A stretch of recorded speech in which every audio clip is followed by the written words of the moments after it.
removable and non-removable. I can show you. I'm going to show you guys with the prefab stuff. Remember, or I should ask you guys, how would you like to see it? Would you like to see it? I'm going to show it to you with this anyhow because this is what you're going to see mostly in the hospitals. I can do a non-removable or removable we use it in the stock or the web roll. You tell me. Non-removable. Non-removable, and this is okay? Yes. Versus the making a sandwich technique, right? Okay, that's what we'll do. So I'll start with non-removable here. Again, something in between the fingers. This is going to treat second and third metacarpals or phalangeal fractures.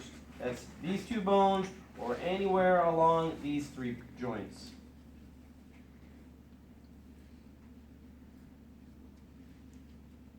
He's helping me. He's radial deviated a little bit. It's okay. I know what they're doing before they do it.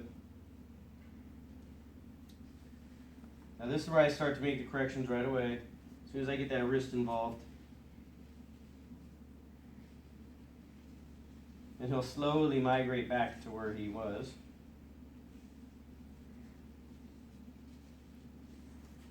And if I don't get every little spot, my first roll down, I don't worry about it. I'm going to be going back around a couple of times, especially with the splint.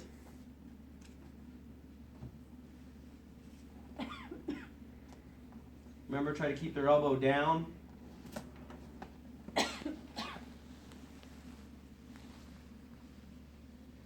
Just guys?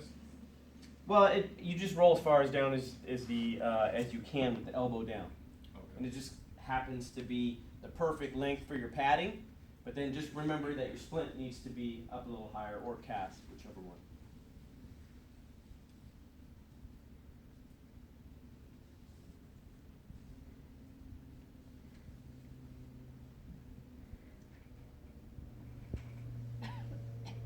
Have you ever fractured a finger yourself? Yep. Would you say that, like something like this, when you have him doing the whole 90-degree thing, is that painful? Yes. 100% of the time. So save it till you actually... I have never had a patient go, oh yeah, that's not a problem at all. They all hurt.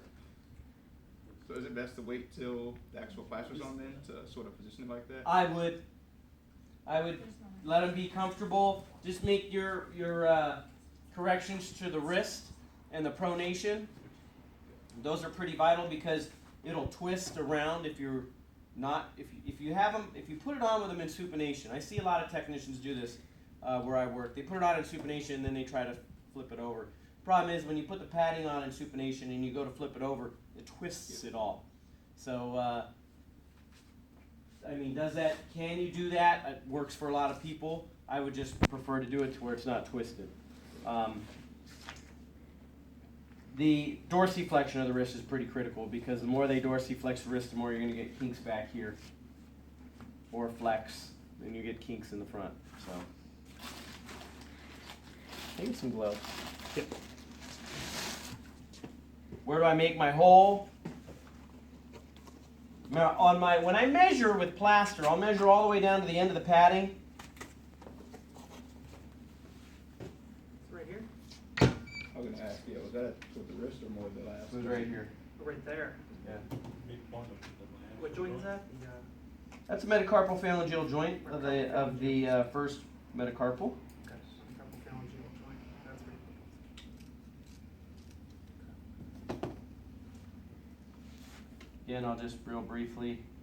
I'm assuming I'll have to cut a little bit off the top or a little bit off the bottom, one of the two.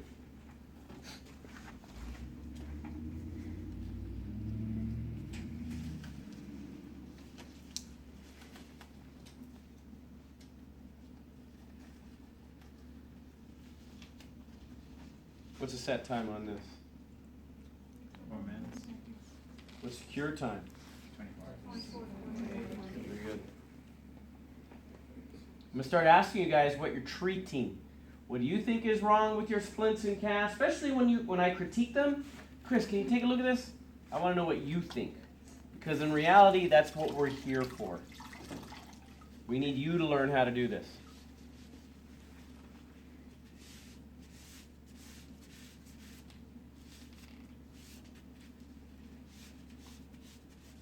Again, laminate real well. Pretty giant hole, huh? Say that's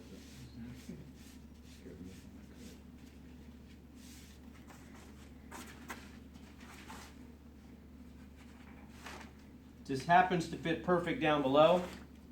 Let's work our way up. A little long.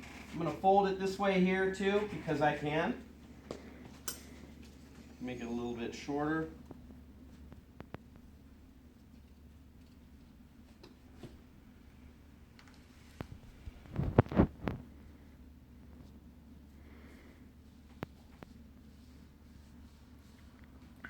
See, I nailed a bunch of you guys for the PIPs being bent. I don't want this.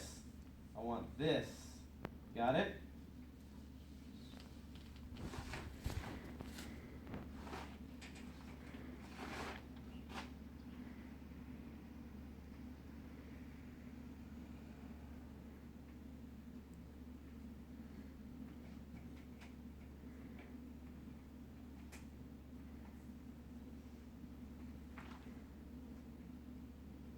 Now there has been times when I'll just put 3 fingers in the splint and then take one of the fingers out when I'm all done. Just because maybe it's easier to do it that way.